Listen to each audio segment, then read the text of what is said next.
Hello, my name is Tammy Rose, and welcome to Concord Days.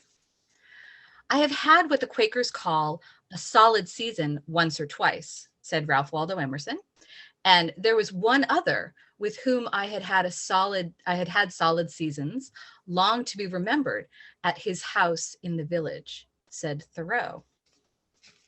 And I'm introducing the idea of solid seasons to Concord Days because I have two marvelous experts on Thoreau with me, including my co-host, Richard Smith. Hey, Richard.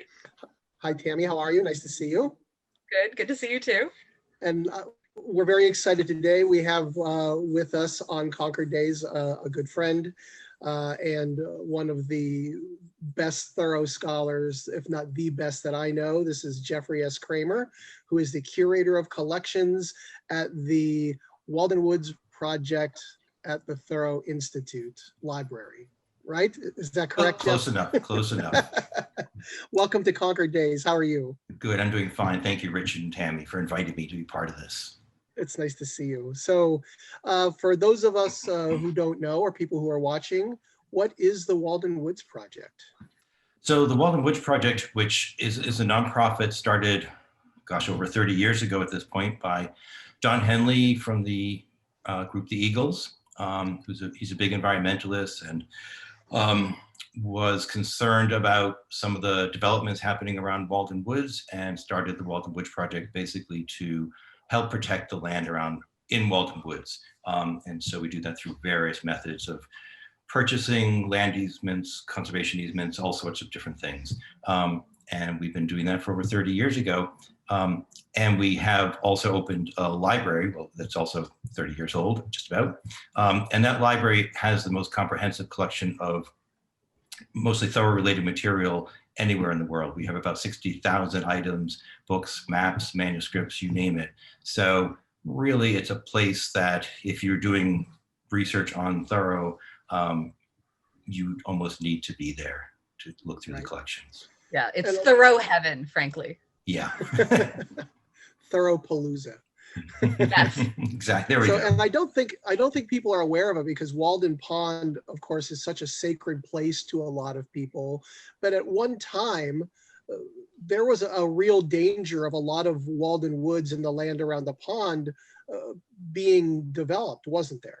Absolutely. There are so many literary landmarks that get sort of pushed aside for various reasons. Are at risk of development. Walden Woods was certainly one of them. The Robert Frost Farm, in Derry, New Hampshire, was a park for old vehicles, old cars. It was like a junkyard for cars at one point. So you have all these literary landmarks that a lot of people just forget why they're there and why they're important. So Walden Woods, luckily, has been protected. And of course, there's the state reservation, which has been there for a long time, protecting Walden Pond and the woods. Yeah. Yeah, I think people forget that Walden basically wouldn't exist if it was for the state park, one. And secondly, Absolutely. The conservation land around the state park.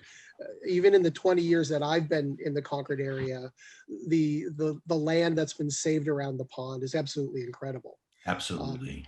Absolutely incredible. So what do you do specifically with the Walden Woods Project? What's your job there? Yeah, so as curator of collections, I manage the library. So I am putting collections in order. I am trying to acquire new collections, new material to keep us up to date. We help researchers. So when researchers come, that would be my job to help people work their way through the collections, find the material they need. I talk to a lot of classes, school groups, things like that, and work on our website. So we are trying to digitize a lot of material and put more and more of our collections up on the website and have a lot of informational material on our website. So it's keeps me busy. And is there a lot of call for researchers to look up or want to do things about Henry Thoreau and his life and times? There is. There is. People do research differently than they had in the past. So a lot more people are, and not just through the pandemic, but doing research digitally. And so a lot of scholars will try to find what they can that way and not necessarily get on a plane or a bus or a train to come visit in Concord. So that is why we're moving towards a more digital presence, to make sure that the unique material we have is available to all scholars internationally through our website. Yeah, can you actually talk about that and like what your goal is with like the things that you're choosing to put online? Yeah. Because with 60,000 volumes, like I would love for everything to be online, but yeah, so would we. Gotta have a strategy. There's a couple of different strategies. One, of course, we have to be able to get the rights to it. So it has to be public domain, or we work with publishers, which we've done for various things, to be able to put an electronic digital copy up on our website. I also, if there's a researcher who is focusing on a particular person or place or whatever, and they need material and it can't come to our library for whatever reason, I usually work towards digitizing that material because it's a very specific need at that very specific moment.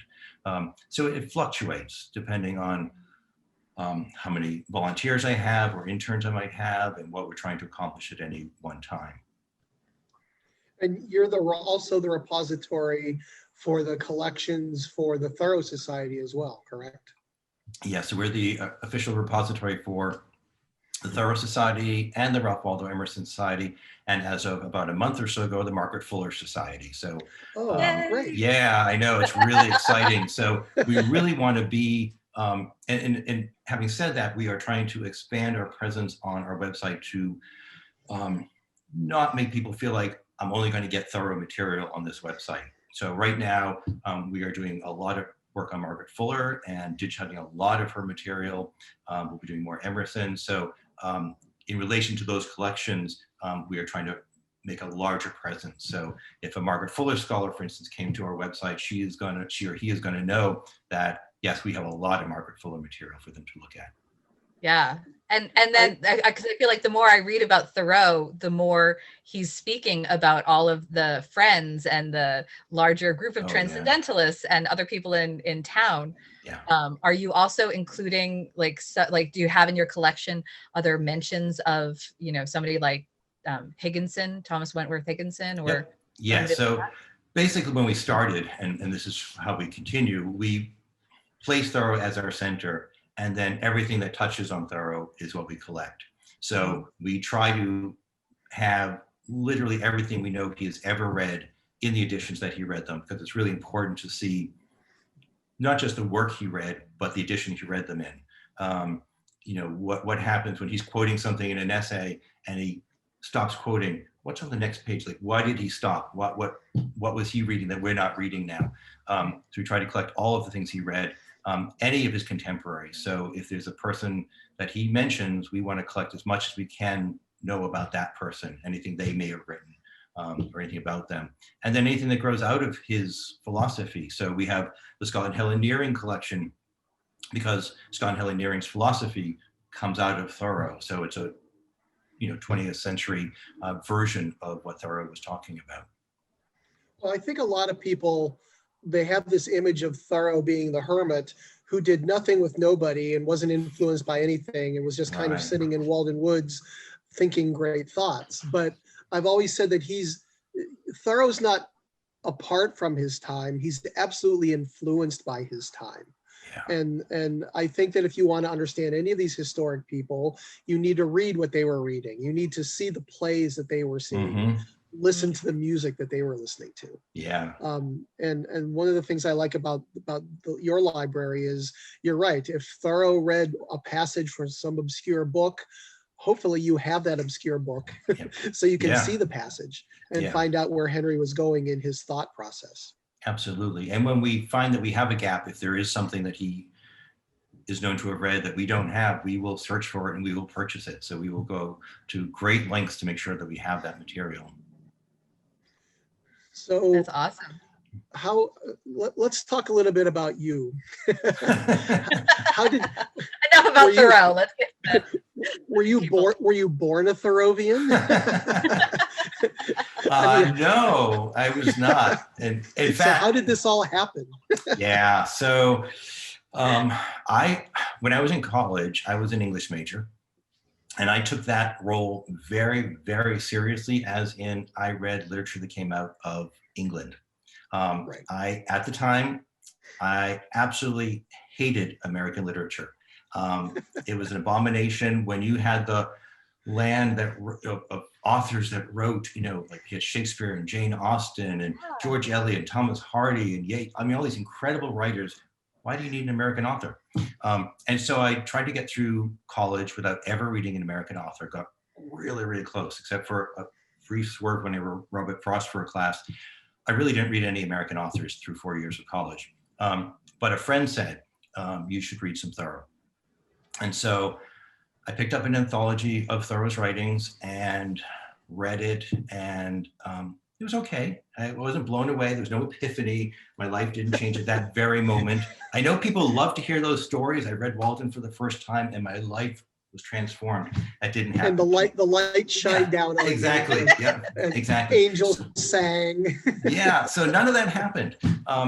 But what did happen was I fell in love with the way he put words together. That the sentences, the way he wrote, the way he told the things he was talking about, just mesmerized me. I thought it was so beautiful. So I kept reading him over and over again until I realized that what he was actually writing about really resonated with who I was or who I wanted to become. And so I started reading him more and more for what he had to say and realized it was a really important thing. So jumping ahead just a couple of years, I wanted to learn more and more about Thoreau, and I used to go to the old Thoreau Lyceum, for people who remember the Lyceum. And they were doing some seminars, and there was a guy teaching a seminar there, and I thought, well, I'll just take this seminar. So I went for the first day to this seminar, and I didn't really know who the guy was. And he was standing there, and I went up to him and just said, like, who are you? Meaning, where do you teach? What great, Pulitzer Prize winning book did you write? Like, who the heck are you? And he looked at me right in the eye and he said, I'm a transcendentalist. I thought, oh my God, I have to go. I can't stay here with this guy. Welcome to Concord. Yeah, exactly, exactly. But what I realized sitting through the first session with him was he was a magnificent teacher. He was just brilliant. And that when he started talking about what transcendentalism was, and particularly in relation to Thoreau, I realized, oh yeah, I guess I'm also a transcendentalist. I can actually say, this is what I am. This is my philosophy. This is what I believe it's all about. So, so there was like a 2 or 3 year period where it grew. But after that point, yeah, it's Thoreau. So wait, can we actually go back and can you talk a little bit more about what the Thoreau Lyceum is? Because I feel like I hear mythology about it. And yeah, so the old Thoreau Lyceum was, yeah. Richard, I'm sure did you make it? I mean, I can't remember when you came to Concord. No, I got to Concord just shortly after the Lyceum's demise. Closed, yeah. By the time I got here, the Thoreau Society had kind of become the place. Yeah. So the Lyceum had been set up. It was on Belknap Street at the plot of land next to where the Thoreau family Texas house was. It was next door to where the Texas house would have been. And it was a small house that they turned into a little museum and a bookstore and a little library. And it's where Thoreauvians hung out. So it was our Haight-Ashbury. It was our, Greenwich Village. It's like, this is the place we went. So if you were a Thoreauvian coming to Concord, you would go there to look at the things and to talk to whoever might be there, and to buy a book or two. If the person running there were things that the person running the Lyceum wouldn't carry because they weren't necessarily kind to Thoreau. So she was very particular about which books she would carry in the bookstore. And she wouldn't even special order something for you if it was one of those books she disapproved of. But it was a great place. It was just I loved that place. It was just a great place to go and be if you're interested in Thoreau. And by the time I moved to Concord, it was gone. But a lot of the people who became my friends had really they'd kind of gotten their Thoreau education at the Lyceum. Yeah. So people like Ed Schofield and Walter Brain. All of whom I knew from those days, Ed, yeah. Yeah, Brad Parker. I mean, all of these people were like this little cult hanging out at the Thoreau Lyceum. Yeah. And they kind of laid the groundwork for a lot of the stuff that I've been doing for the last 20 years and any of the newer Thoreauvians who are in town.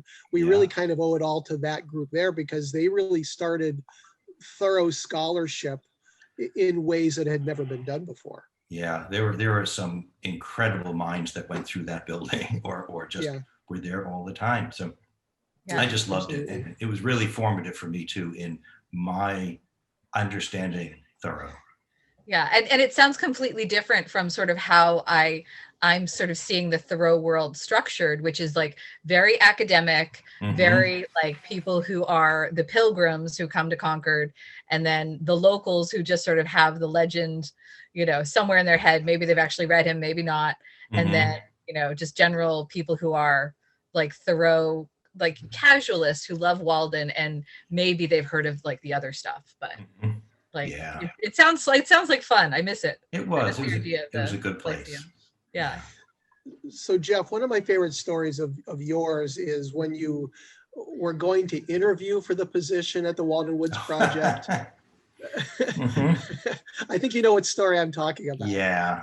So could you tell that story? Because I just think it's so prophetic in so many ways. Yeah. So just, a little background was that I worked at the Boston Public Library and for the city of Boston, and was becoming a Thoreau scholar, and really was tired of working for the city of Boston and the red tape and wanted to get out.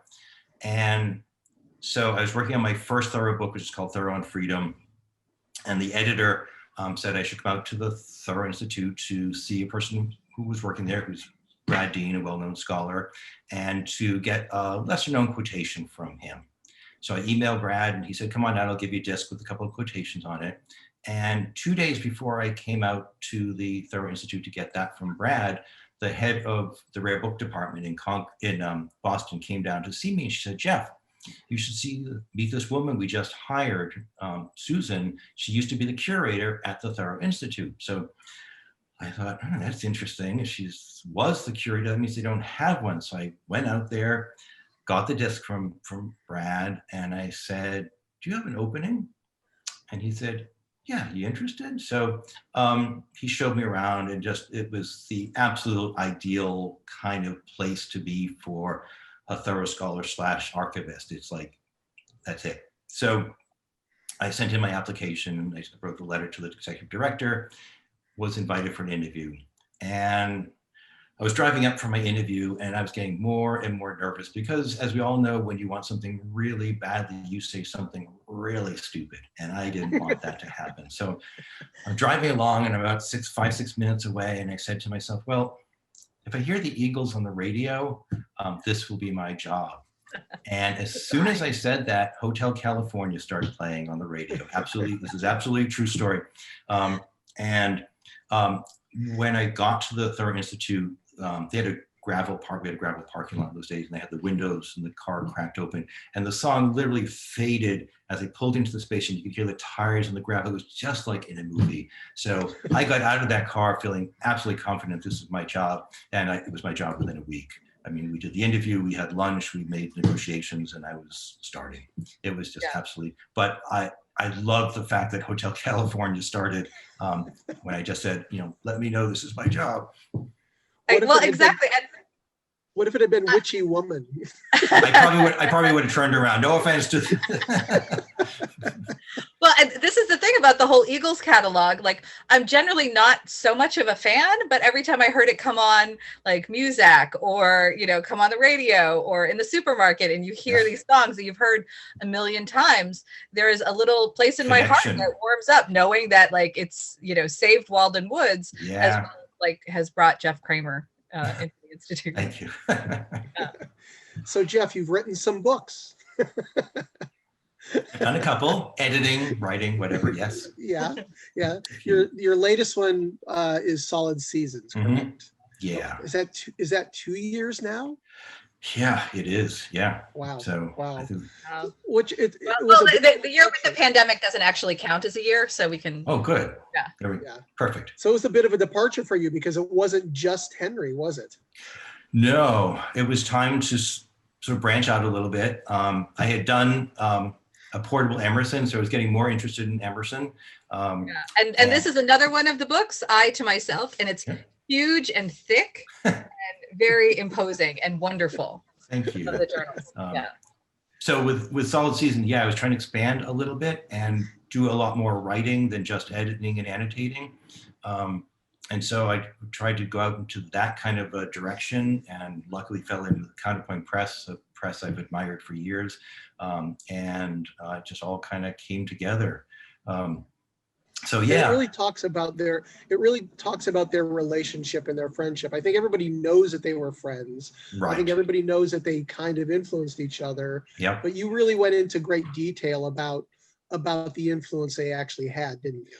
Yeah, and I felt most of the time when I'm doing a book, it's because I feel that what I look for in a book isn't already there. And so I feel like whenever I've looked at the friendship of Thoreau and Emerson, which I find to be one of the great literary friendships of all time, that when I look at the friendship in any biography, it's just not complete. It doesn't really give the depth of the friendship, does not give the true love that these two men had for each other, and nor does it give the reparation when they had a falling out. And so the biographers love to talk about the friendship. They love to talk about, when they're sort of fighting each other, and then they sort of just let it go. They don't continue and realize that you have these two mature people whose love allowed them to carry that friendship to a different place, and to remain extremely good and loyal friends. And like any friends, we fight with our friends, we have disagreements with our friends, but you want to get beyond that. And I love how they were able to do that. And I love how much Ralph Waldo Emerson carried the name Henry David Thoreau forward after Thoreau died. And there's a couple of stories that I just love, but one of was when Concord was trying to name a street after Emerson. I think it was Alcott who said, we want to name the street after you. And he said, no, I want you to name it after my friend Thoreau. And that's why we have Thoreau Street in right downtown Concord, because of Emerson. But my favorite anecdote, which is the total reason I wrote the book, was that there was a woman visiting Emerson. This is when he was fairly old and his mind was starting to go. And they were chatting about Thoreau, but he could not remember Thoreau's name. And they were talking, and he called to Lydian, who was in the next room, to his wife, and said, "What was the name of my best friend?" And Lydian said, "Henry Thoreau." And he went, "Oh yeah, Henry Thoreau."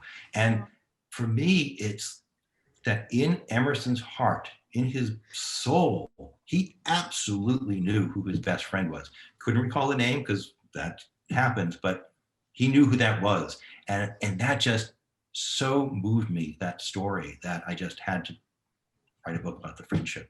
Well, and honestly, as a fan, as a reader, as somebody who is always trying to get to the depths of Emerson and Thoreau, I feel like I'm so honored that you have taken the very specific view that you have, because you're telling the story, but you're using all of these quotes from the journals that, exactly as you mentioned, all the other biographers might have left out because it's not as cohesive a narrative, or it's not going to be whatever. And you're taking their whole lifelong journey together, and you're developing that.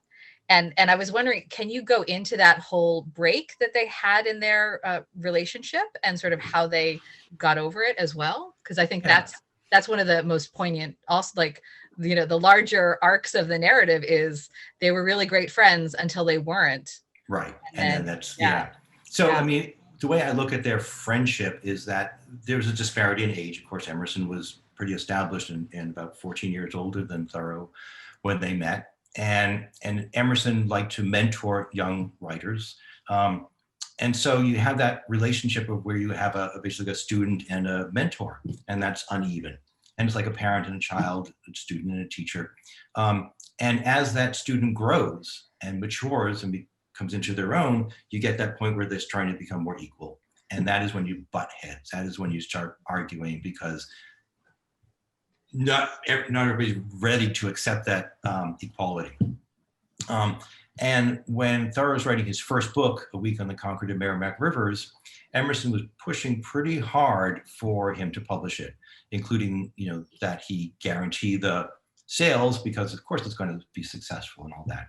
And Thoreau sort of allowed himself to be pushed to the point of getting the book published, and the book failed, as everybody knows.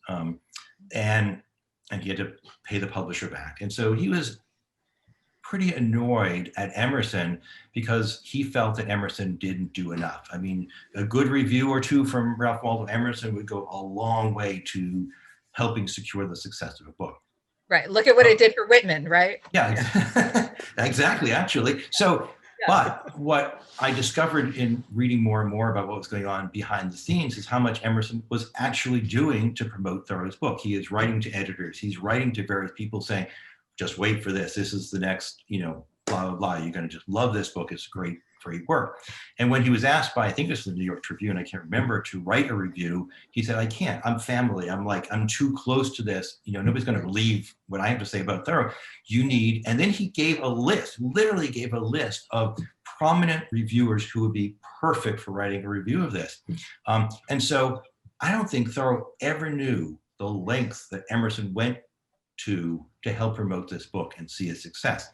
So there was a disagreement based on a misunderstanding, but after that, again, they just worked their way through it. There was nothing specific, there was nothing said, there was nothing that happened that just fixed it, but they got to this new level where they just, it was equal, it was respectful. It may not have been the same fully joyous kind of relationship they had a few years before, but it was still there. And I loved that about it. I loved how strong it was. And the difference between the two friendships, for Thoreau, it was, he wanted the ideal friend. He wanted the absolute greatest idea of friendship embodied in one human being, which was to be Emerson, and that was never going to happen.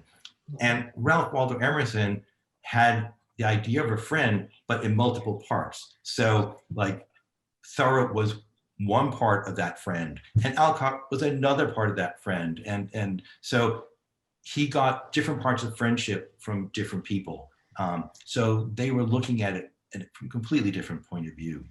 Well, and like you said, so in the early days, Emerson was always discovering men and women of genius. Yes. And he was always touting them to be the next big thing. Mm-hmm. But I really think that he had more hope for Thoreau to be the real next big thing than for any of the other people that he was discovering along the way. Yeah, I think he really had, I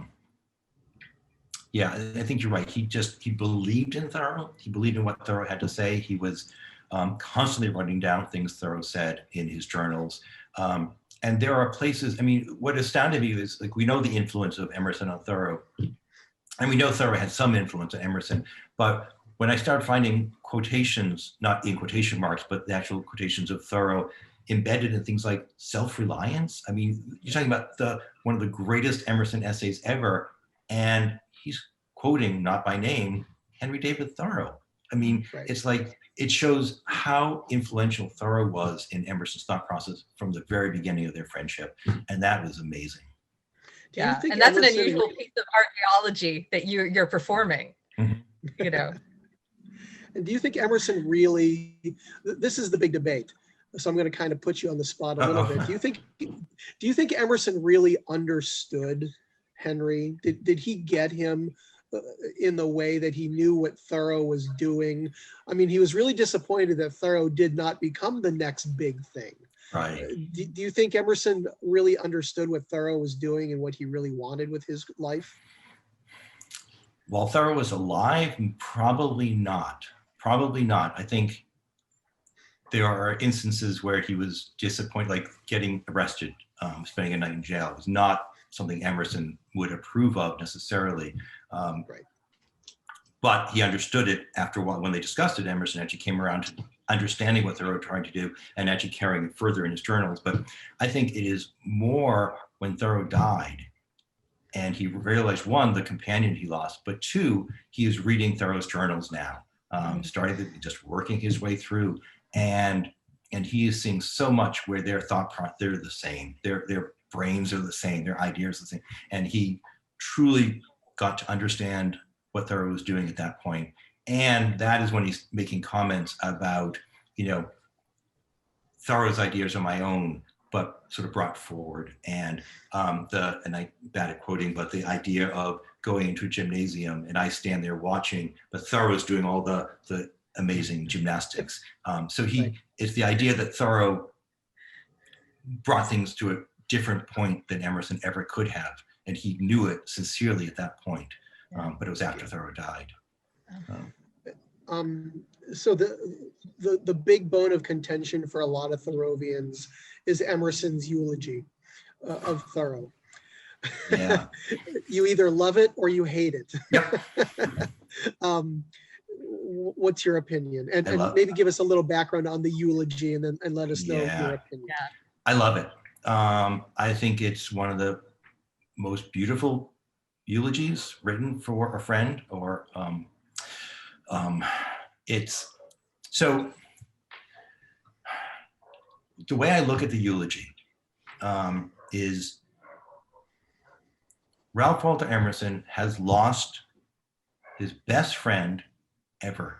He's losing a person he loved dearly, who was a companion of the mind and with whom he shared a lot. And that person. And Emerson did not warm up. Emerson did not warm up to people very easily. No, he was not a warm at all. I mean, people complain about this all the time. I mean, Margaret Fuller, Lydia, and everybody talks about Emerson, and it's just, you can only get so close to him, and that's as far as you can go. So Emerson just lost this person that was completely dear to him. And I think in the eulogy, you have a man grieving horribly for what he lost. And so he is doing the best he can in the midst of his grief to write something that is both praising of Thoreau, but honest, because Thoreau insisted, he said something about, there's no honesty in an epitaph or something to that. So I think he wanted to be honest about who Thoreau was and show him in all the ways, but, and that's a difficult thing. So there is no way that the eulogy he wrote or was going to say out loud would please Thoreau's family or friends. And then it kind of stood as, Emerson's final words on Thoreau, which they were the final maybe written words, but he wrote so much more about Thoreau in his journals and told people so much more and wrote more in his letters about him that it should never really stand as Emerson's final words because it's in the midst of grief. So I actually love it. I've read it many, many times over the years, and particularly when I was writing this book. To basically that's the question. I mean, as you're saying, Richard, people love it or hate it. What do I feel about this, and how do I want to present it? And I decided I wanted to present it as, a great eulogy, and that it would be the final part of the book. So. I actually think the last paragraph of the eulogy about Thoreau finding a home is one of the most beautiful things that Emerson ever wrote. Yeah, I agree with you. Yeah, it's exquisite. Absolutely mind-blowing how beautiful it is. Yeah. I mean, but you guys haven't really would want that at their funeral. Why what? Why people didn't like it? Yeah, why people didn't like it. I mean, there are places where he is showing his disappointment that Thoreau did not become the next great person, as Richard was talking about. And he talks about, he just wanted to be the leader of a Huckleberry party. And I think I think Emerson was truly sad because he saw the potential of Thoreau. And had Thoreau lived, he may have met that potential, but he didn't live long enough to do that. So Emerson's showing his disappointment. He takes quotations out of the journals that are not necessarily the best quotations ever. If you're going to give a list of like 8 Thoreau quotations, are these the ones you pick? Not necessarily. So they don't make Thoreau come across the best. But again, I just don't think Emerson was truly thinking absolutely how this was going to stand, what it was going to mean. He was writing from his heart. So, but scholars hate it. I mean, they absolutely hate it. And I think it was Leo Marx who used it as a forward to his edition of Excursions or something, really lambasted. And I think ever since Leo Marx did that back in I think it was the 1950s, it just became the target. This is the thing you got to hate it. Well, Thoreau died on May 6th. The funeral was on May 9th. Yep. So Emerson wrote that in 3 days. Well, yeah, I think he was writing it a little bit longer because we knew Thoreau was dying. So I think he was preparing true, it. yeah. Yeah. So I think he was preparing it. That's why he was reading Thoreau's journals, even when Thoreau was still on his deathbed. But basically, I think you're right. I think he only had a few days to pull it together as a semi-finished piece. Yeah. And then it was published in the Atlantic a few months later, if I'm not mistaken. Yep. And he expanded it a little bit, but yeah. So what are you working on these days? Do you have any plans for anything new? I know you're going to take a little bit of a break after solid seasons, but have you been sucked back into the literary world? I'm trying to get, yes, I do have a book contract and I am working on something. As you know, we had a house fire, so it takes up so much time dealing with that. Right. But so sorry about that. Yeah. Oh, thank you. Yeah, but basically, so I am working on, actually it's a reader basically about transcendentalists. So it's a book that will discuss what transcendentalism is, a bit of its history, how it was the foundation for social reform and a lot of the things that are still needed today, and why transcendentalism is still important today because those ideas are carrying forth. So it'll be part anthology, part history, part reader. So nice. Yes. And I find that's like one of the best topics. We're running a Facebook group, Transcendentalist 2021. We're going through all the authors, and I feel like there are so many articles that are relevant that are just coming out now, where I'm kind of like, this is related to Frederick Douglass, and this is related to reform, and this is related to whatever, that, like, God bless you for trying to put it in a book format, because I feel like it could just go on forever. Yeah, and I'm planning it not going to be overly academic. I want it more like I did for Solid Seasons, to make it a little bit more readable and less academic. So I want people to sort of grasp what it's about. A lot of times I talk to student groups, and the question they often ask, and maybe Richard, you get the same question when you're performing, is, if Thoreau were here today, what would he say? And I hate that question. I absolutely hate that question. But it's the worst question ever. It's the worst question because nobody would know what Thoreau would say, because Thoreau wouldn't know what he was going to say. Like when people ask me what Thoreau would have thought of 9/11. Yeah, I got that question all the time. It's crazy. So, but the one thing I do say is, like, if Thoreau were to come back today and look at the world we currently live in and all that, I think he would say how disappointed he is, because he would say, I told you 170 years ago how to fix this problem. I told you how to live your life. I told you how to fix things so we won't have this problem, how to treat people better, how to reform society, how to do all these things. And nobody listened to me. So, you are not that much better than we were like 170 years ago. What's wrong with you people? Right. So your book will have all the usual suspects, plus maybe some newer, lesser people that we don't know about. Yeah, so we'll have all the people you'd expect: the Emerson, Margaret Fuller, Alcott, Channing, all of those guys. I want to bring in more some of the women writers who are much lesser known, and just try to bring in people that we don't know and bring some humanity into the story. So I will be, there's parts where one person, I think he's a minister, is afraid that his son is being lured by the transcendentalists, and what's to become of him. So things like that, and their exchange of letters and stuff. So I want to make it also human, because I think for me, the whole bit about transcendentalism is the humanity. They were all, every single one of them was trying to do some kind of social reform, and they didn't always agree which social reform that was, but all of them were trying to make the world a better place. Like, what could be better than that?